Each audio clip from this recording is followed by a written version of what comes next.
మహిమ కలుగును గాక. సో యేసు ప్రభుల వారు ఈ లోకంలోనికి వచ్చినప్పుడు ఆయన కేవలం రక్షణ కలుగు చేయడానికి మాత్రమే కాదు, కానీ ప్రతి వ్యాధిగ్రస్తులను దేవుడు స్వస్థపరుస్తూ వచ్చారు అని మన బైబిల్ గ్రంథంలో సువార్త పుస్తకాలలో అనేక అద్భుతాలను మనం చూస్తూ ఉంటాం. చూస్తామా లేదా? విన్నారా లేదా ఆ సంభవాలు? హల్లెలూయా, హల్లెలూయా. ఉన్నారా అందరూ? ఆమేన్, హల్లెలూయా.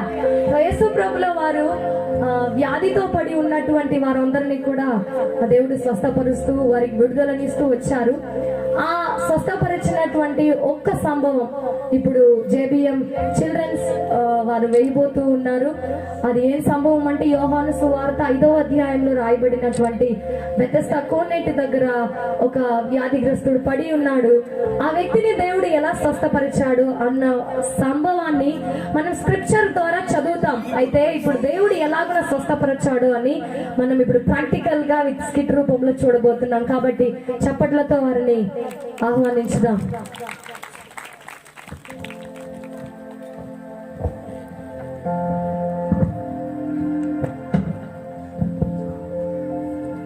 యెరూషలేములో గొర్రెల ద్వారము దగ్గర హెబ్రీ భాషలో బెతెస్దా అనబడిన ఒక కోనేరు కలదు. దానికి 5 మండపములు కలవు. ఆయా సమయములకు దేవదూత కోనేటిలో దిగి నీళ్లను కదిలించుట కలదు.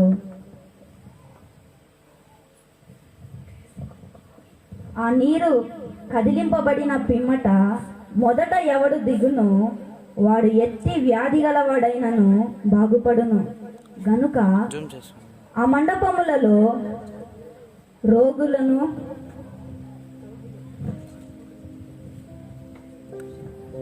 గుడ్డివారును,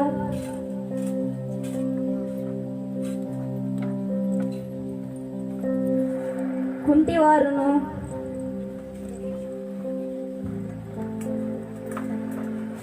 ఊచకాలు చేతులు గలవారును గుంపులు గుంపులుగా పడి ఉండిరి. అక్కడ 38 ఏండ్ల నుండి వ్యాధి గల ఒక మనుషుడును అక్కడ ఉండెను.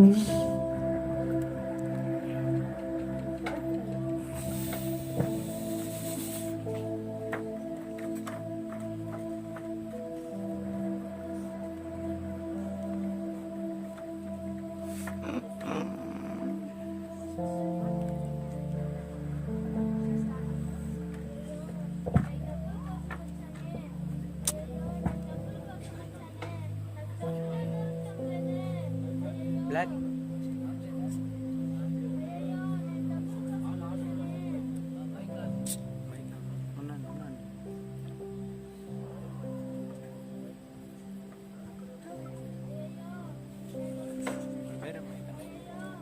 డబ్బుల కోసం వచ్చానే, నాకు డబ్బులే దొరకటం లేదే. అయ్యో, నేను డబ్బుల కోసం వచ్చి ఉండి ఉండి నాకే రోగాలు వచ్చేస్తాండయే. అమ్మా, డబ్బులేయండి అమ్మా. అయ్యో, నేను అనారోగ్యంతో ఎన్నో రోజుల నుంచి ఇక్కడే ఉండాను. దేవదూతలు వచ్చి నీటిని కదిలించినప్పుడు నేను వెళ్దామనుకుంటే ఎవరో ఒకరు వెళ్ళిపోతా అన్నారు. ఈసారి వాళ్ళు వచ్చిన తర్వాత ఖచ్చితంగా నేను వెళ్తాను. నా రోగం బాగైన తర్వాత ఊర్లో వెళ్ళేదో ఒక పని చేసుకొని బ్రతుక్కుంటాను. అయ్యో, నేను కాలు పట్టుకొని ఉండండి. నేను ఎట్లయినా నడవాలి. దేవదూతలు వచ్చి నీళ్ళు కల్పించినప్పుడు నేను ఎట్లయినా వెళ్ళి దాంతో పడాలి, ఎట్లయినా వెళ్ళాలి. అందరికంటే ఫస్ట్ వెళ్ళి నేను దాంతో ఉండాలి. అయ్యో, నాకు కాలు ఉంటే కూడా నేను నడవలేకపోతానే దేవా. అయ్యో అయ్యో, నాకు ఒళ్ళంతా పుండ్లుగా ఉంది. అయ్యో, నాకు ఒళ్ళంతా పుండ్లుగా ఉంది, దురదగా ఉంది. ఈసారి దేవదూతలు వచ్చి నీటిని కదిలించినప్పుడు ఎట్లయినా వెళ్ళి నేనే ముందు స్వస్థత పొందాలి. నేనే వెళ్ళి స్వస్థత పొందుకోవాలి ఈరోజు. రే తమ్ముడు, దేవదూతలు కానీ నీళ్ళు పోయిస్తే నన్ను అట్లా ముందు తీసుకొని వెళ్ళి వదిలిరా, ఎందుకంటే నాకు కళ్ళు కనిపించవు కదరా. చిరక అయ్యో, 38 సంవత్సరాలుగా నుండి ఇక్కడే పడి ఉన్నాను ఇదే స్థితిలో. దేవదూతలు వచ్చి నీళ్ళు కదిలించినప్పుడు ఎవరైనా నన్ను తీసుకొని వెళ్ళి కోనేట్లో దించండి. అలా రోజులందరూ దేవదూత రాక కోసం ఎదురు చూస్తూ ఉన్నారు. ఆ సమయంలో దేవదూత వచ్చి నీళ్లను కదిలించుతారు. ఏందిరా నీళ్ళలో గలగలా సౌండ్ వస్తుంది. దేవదూతలు ఏమైనా వచ్చారక్క? అయితే అందరికన్నా ముందు నన్ను తీసుకొని వెళ్ళి వదిలిరా. గుడ్డమ్మా నాకంటే ముందు ఎందుకు గుడ్డమ్మ పోతాను, నేను ఇంటికి దిగుతాను గుడ్డమ్మా. దేవదూతలు వచ్చారు. అయ్యో దేవదూతలు వచ్చినారు. నేను ఫస్ట్ పోవాలి అయ్యో గుడ్డం బిండెలలో మునిగేసిందే, ఎట్లా నేను అందాను. నాకు కళ్ళు కనిపిస్తున్నాయి. అయ్యో, ఇంత అందమైన ప్రపంచాన్ని ఇన్ని రోజులు చూడలేకపోయానే. కానీ ఇప్పుడు నాకు ఆ దేవుడు స్వస్థతనిచ్చారు. రే తమ్ముడు, ఇన్ని రోజులు నువ్వు నన్ను తీసుకొని వెళ్ళావు కదరా, కానీ ఇప్పుడు నేను నిన్ను పిలుచుకొని వెళ్తాను. పదరా వెళ్దాము. అయ్యో ఏంటి నేను స్వస్థత పొందలేదు, నాకన్నా ముందే వచ్చి ఎవరో స్వస్థత పొంది ఉన్నారు, నేను వెళ్ళి నా స్థలంలోనే కూర్చుంటా. అయ్యయ్యో నా దగ్గర 3 రూపాయలు ఉందమ్మా, నీ ప్లేట్ లో చూడు ఎంత ఉందో. అయ్యా నాకేయండి అయ్యా. అయ్యా గుమ్నుండమ్మా స్వామి, నా దగ్గర ఉండేదే ఇంత డబ్బులు. పక్కన చూడు కుంటాయన దగ్గర మొత్తం నోట్లే ఉంది. మా గుమ్మ ఉన్నాడు, మా దిష్టి పెట్టద్దండి మామో, నేను మళ్ళీ కాలు బాగా అయిపోయినట్టు నేను హోటల్కి తింటాను, మా దిష్టి పెట్టద్దండి మా నా డబ్బులకి. చదువులే, మీకు ఛాన్స్ ఇస్తే అయ్యో, కదా. 38 సంవత్సరాలుగా ఇక్కడే పడినానయ్యా. అయ్యో 38 సంవత్సరాలుగా నేను ఇక్కడే పడినానన్నా, ఎవరు నన్ను స్వస్థపరచండి. దేవదూతలు వచ్చి నీళ్లు కదిలించినప్పుడు నన్ను ఎవరిన తీసుకొని వెళ్ళి ఆ కోనెట్లా దించండి అయ్యా. అలా కొన్ని రోజుల వరుణ్ తర్వాత బ్రదర్. తిరిగి దేవదూత వచ్చి ఆ వరుణ్ బ్రదర్. కదిలించుట. శబ్దం వస్తుంది. దేవదూతలు వచ్చి నీళ్లు కలిపినట్లున్నారు. నేను ఫస్ట్ నేను వెళ్తాను. దేవదూతలు వచ్చి నీళ్లు కదిలించినట్లున్నారు. బా వరుణ్ బ్రదర్. ఎట్లయినా పోయి హోటల్లో తినేసి ఈ గుడ్డని ఇదే వేసి చాలరా, ఎట్లయినా కాలు చేతులంతా బాగా అయిపోయిందిరా, నేను ఇప్పుడు బాగా పరిగెత్తచ్చురా. అయ్యో నేను ఇప్పుడు కూడా స్వస్థపడలేదే, నాకన్నా ముందే ఎవరో వచ్చినట్టున్నారు. ఈసారి డబ్బులు లెక్క పెట్టుకోకుండా దేవదూతలు వస్తా ఉండాలి, చూస్తా ఉండాలి.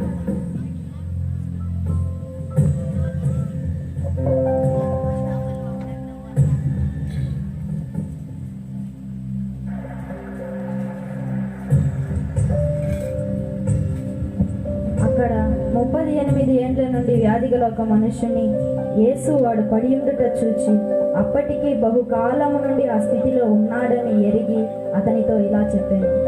అతను ఎన్నో సంవత్సరాల నుండి ఇక్కడే పడి ఉన్నారు, వెళ్ళి చూసొద్దాం. అలాగే ఓబే ఆయనకు అది ఫుల్గా కమ్మడిరా. డబ్బులు పోతారు, మనకు కూడా ఏదైనా ఇస్తారేమో.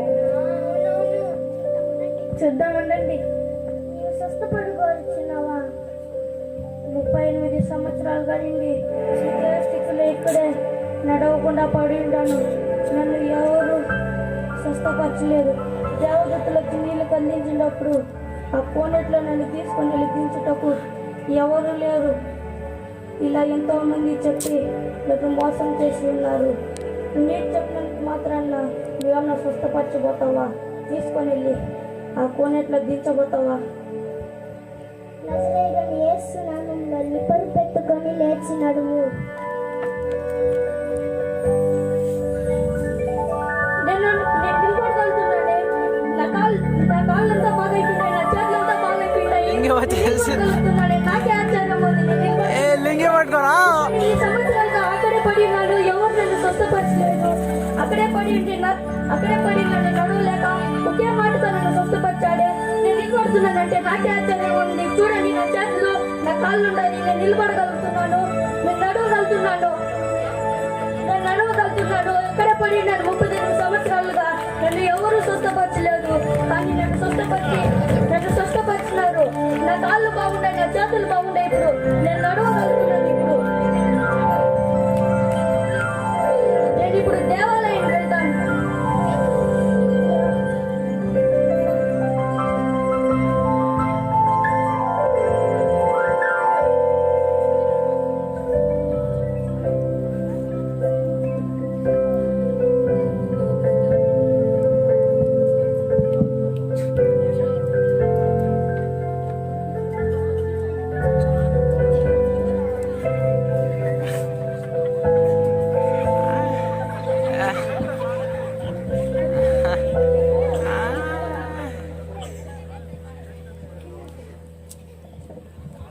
ఆ దినము ఉండండి, శాంతి ఉండండి, దినము గనుక కొంచెం ఉండండి, కడతారు. అక్కడ ఉన్న కొంతలు యూదులు చూచి అతన్ని ప్రశ్నించుట.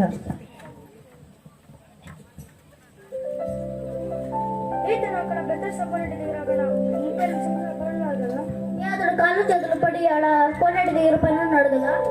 ఈరోజు విశ్రాంతి తింటున్నావు కూడా. అతను ఎలా స్వస్థ పొందుకున్నాడు? పదండి అతన్నే పోయి అడుగుదాం.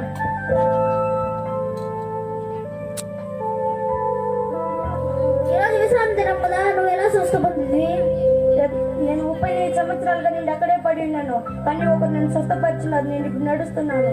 ఎవరు అతను? అతను ఎవరో తెలియదు. నీ పరిపెత్తుకున్నాడు అన్నాడు, అందుకు నేను నడుస్తున్నాను. హీరో ఏంటాడు అతను? హీరో ఏంటాడు? అతను ఫాలో అవుదాం పదండి.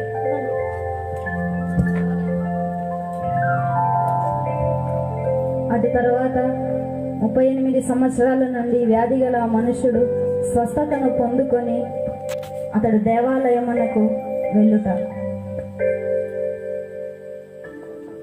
ఆ దేవాలయములో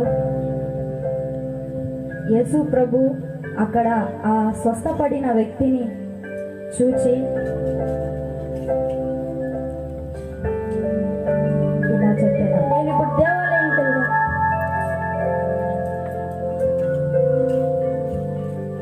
స్వస్థత పొందితే నీకు కీడు కలుగుతున్నట్లు పాపము చేయవద్దు. నీ పాపాలను క్షమించాలి. సరే అయ్యా.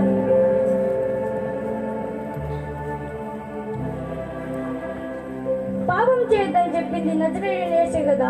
అప్పుడు నా పాపాలను క్షమించి నన్ను స్వస్థపరిచింది నజరేయుడైన యేసేనా? వాళ్ళు అడిగారు కదా, వాళ్ళకి వెళ్ళి చెప్తాను.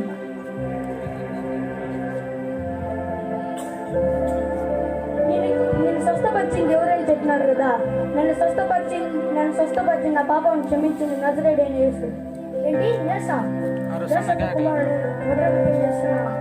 కుమారుడా? అతనే నన్ను స్వస్థపరిచింది.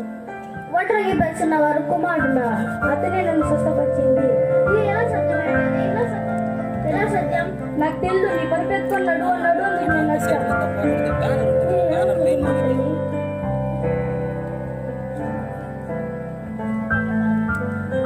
అతన్నే ఫాలో చేద్దాం పదండి. 38 సంవత్సరాలుగా నేను ఎక్కడే పడి ఉన్నాను. నన్ను ఎవరు స్వస్థపరచలేదు. దేవదూతలు వచ్చి నీళ్ళు కదిలించేటప్పుడు నన్ను తీసుకొని వెళ్ళి ఆ కోనేట్లో దించేటప్పుడు ఎవరు లేదు. కానీ ఒకరు నన్ను వెతికి వచ్చి దేవదూతలు నీళ్లు కదిలించకుండా నేను కోనేట్లో దిక్కుండానే నన్ను స్వస్థపరిచి నా పాపము క్షమించి నేను రక్షింపబడ్డాను. ఇప్పుడు నన్ను స్వస్థపరిచింది ఆయనే నజరేయుడైన యేసు, నజరేయుడైన యేసు, నజరేయుడైన యేసు.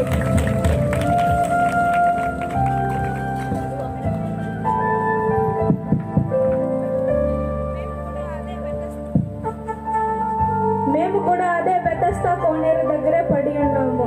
కానీ మాకు స్వస్థత పడాలన్న ఆశ కన్నా గిన్నె మీద ధ్యాస ఎక్కువగా ఉండేది. అందుకే మేము ఇంకా స్వస్థత పొందలేదు. ఇక మీదటైనా మేము స్వస్థపడతాము. ఆ దేవుణ్ణి నమ్ముకొని దేవుడి మీద విశ్వాసం ఉంచి ఇంక మీదట మేము స్వస్థపడడానికి ప్రయత్నిస్తాము.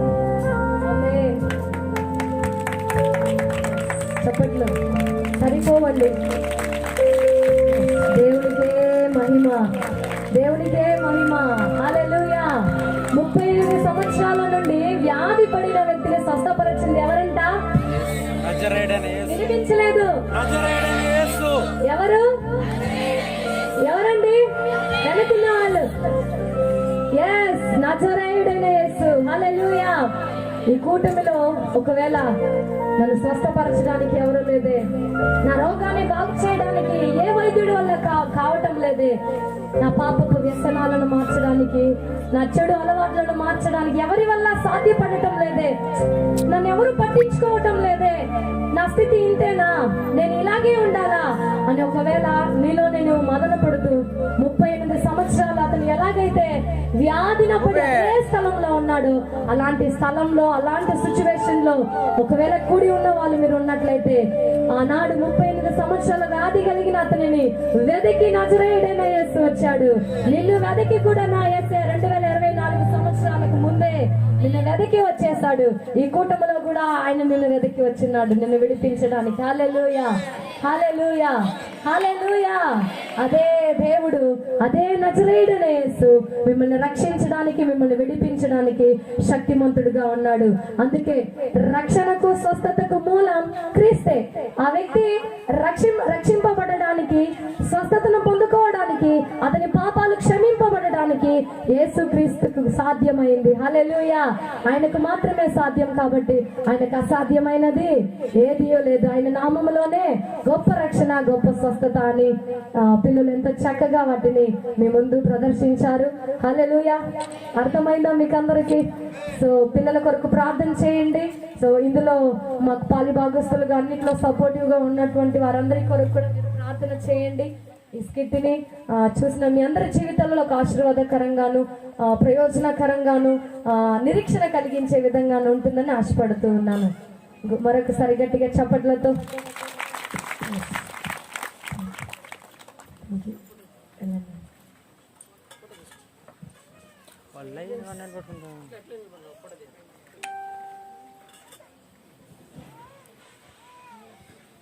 చల్లా